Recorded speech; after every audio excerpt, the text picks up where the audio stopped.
એક આ લીલું ટી શર્ટ લઈ લઉં, એક આ લાલ ટી શર્ટ લઈ લઉં, એક આ બ્લુ ટી શર્ટ હોતે લઈ લઉં, આ કાળો શર્ટ લઈ લઉં. ઓલા ઉપર ધ્યાન રાખજે, ઈ મને એવું લાગે ચોર હે. એક પેન્ટ લઈ લઉં. હાલો ભાઈ, એટલી વસ્તુ લીધી છે. આ કેટલાની છે?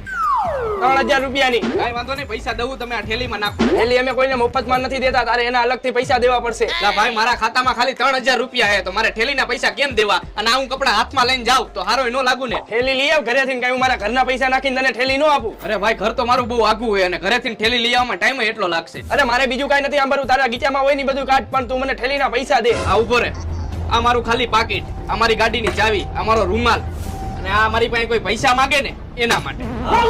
અરે ભાઈ નથી જોતા થેલીના પૈસા. સમજી ગયો, પણ તું બહુ મોડો સમજો. થેલીના તો શું, પણ હવે આ કપડાના પૈસા નથી દેવા. ફટાફટ કર પેક.